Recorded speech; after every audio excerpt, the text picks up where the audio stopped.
Benjamin a ses petites habitudes dans ce bar du territoire. Vou filmar isto. C'est mon café matinal en fait, on prend un V52, il y a de l'alcool de café dedans.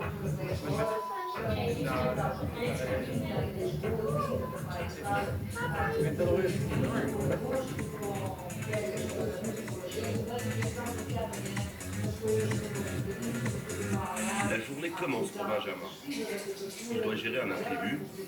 Ce DJ russe termine dans 10 minutes et personne n'est là pour reprendre le flambeau. Il y a des règles ici, tu sais. Des règles? Oui, il y a des règles. Ça va, c'est pas la fin du monde. La retardataire, c'est DJ Brandy. Elle vient de Londres. Tu dois respecter la programmation. Si on te dit 6 heures, c'est 6 heures. La jeune femme terminait tout simplement une bière dans un autre bar. Affaire réglée, la tension retombe.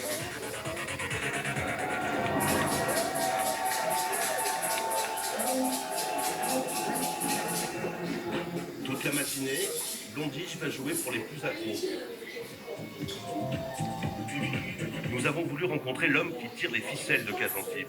C'est lui, Nikita. Difficile à attraper à bord de sa machine, son fils de 2 ans dans les bras.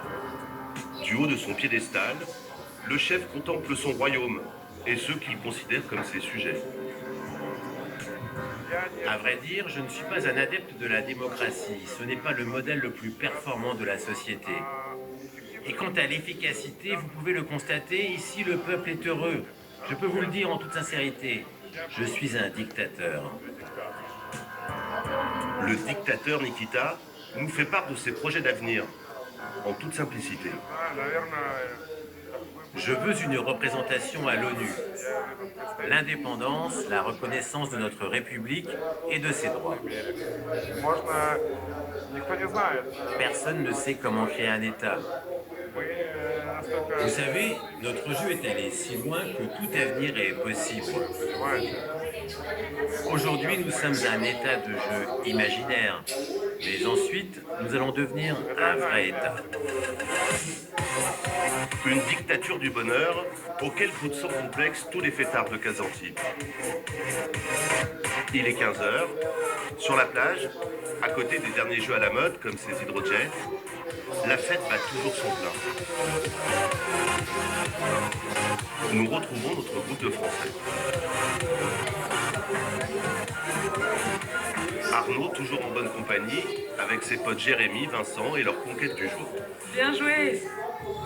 Le barbecue, je la reconnais pas, elle est en vacances ici, elle est en vacances en Ukraine. À mon avis, dans 5-10 ans, ici, ce sera l'Ibiza ukrainien. Déjà, je pense que ça l'est déjà, mais tous les Européens, les Américains et tout, ils vont tous pouvoir venir ici, je pense. Il y a une certaine peut-être naïveté, on va dire, mais on a le droit un peu de faire ce qu'on veut, il n'y a pas trop de limites.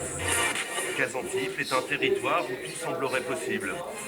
L'abus d'alcool y est courant et les ballons hallucinogènes, ce fameux protoxyde d'azote, se vendent 24 heures sur 24 en toute légalité. Malgré la présence des mercenaires ukrainiens et des caméras de surveillance, des jeunes fument du cannabis sans se cacher. C'est facile d'en trouver? Oui, oui. Et ce n'est pas cher. C'est possible. Alors que le territoire se veut hyper contrôlé, il suffit d'aller un peu plus loin sur la plage, à quelques mètres du festival. Un café, une adresse connue des habitués. Nous nous y rendons en caméra cachée. À peine arrivés, nous nous faisons aborder par cet homme. J'ai de la cocaïne et de la MDMA. C'est combien la cocaïne? C'est 200 $. Et elle vient d'où? La cocaïne, elle vient de Bolivie. Et la MDMA, c'est combien? C'est 100 €. Regarde, elle est bonne. Et tu peux la fumer aussi. Alors? Ces trafics de drogue n'existent qu'en période de festival.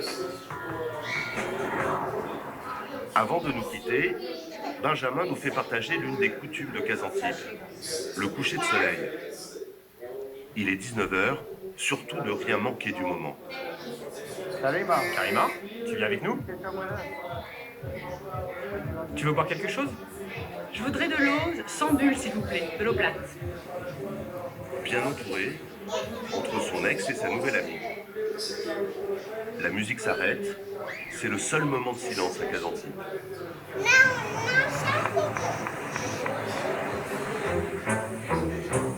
Plus à l'est, des plages bondées en juillet-août. À Sotchi, à quelques mètres de la foule, à l'abri des regards, deux hommes sont en train de se changer. Herbert, 26 ans, et Raymond, 32 ans. Ils sont tous les deux Camerounais. On va descendre faire le petit boulot pour lequel on est fou. L'année, ils sont étudiants à Moscou, mais l'été, ils endossent un autre costume. L'uniforme d'un travail inimaginable ailleurs dans le monde. Photo dans des cas. Leur boulot, se faire prendre en photo avec des vacanciers dans un costume qui rappelle les temps coloniaux et les anciennes pubs racistes. Tous les jours, ils arpentent la plage et vont démarcher le client. Raymond propose à ce touriste différents styles de photos en fonction de ses goûts. Vas-y, on va faire celle-là. Ce père vient de décider quelle pose fera sa fille. Mais avant tout, impossible pour cet enfant d'échapper au déguisement. Et vous l'habillez comment là? La pose du cochon pendu, Prends ses pieds. un classique à Sotchi. Regarde par là. Enlève cette main. Un cliché du sauvage cannibale. Merde. Mais ici, ça ne choque personne. Où est le mal? Pourquoi pas? Pourquoi on ne pourrait pas le faire, hein? Dites-moi, pourquoi pas? Mais c'est raciste de faire ça. Mais non, ce n'est pas du tout ça. Pendant 3 heures, Herbert et Raymond vont se faire prendre en photo, principalement avec des enfants. Comme avec cette petite fille encore. Une photo que son père lui offre comme un cadeau. Bah, pourquoi je pourrais pas le faire? On prend bien des photos avec des dauphins aussi. Vous savez, les voix pour nous, c'est inhabituel. Temos estragar o vídeo todo, foda-se. Nous, on a la peau Cala blanche. também. C'est exotique. Subir les insultes, Herbert n'a pas le choix. C'est son gagne-pain. La somme récoltée à la fin de la saison leur permet de vivre au moins 6 mois à Moscou. Tu gagnes combien par jour? Je sais pas, ça dépend. Je peux faire 200 €, je peux faire 400 €. C'est Dieu qui décide. En réalité, Herbert et ses collègues gagneraient autour de 100 € par jour. Malgré tout, une jolie somme qui montre le succès d'un business qui n'existerait qu'à Sotchi.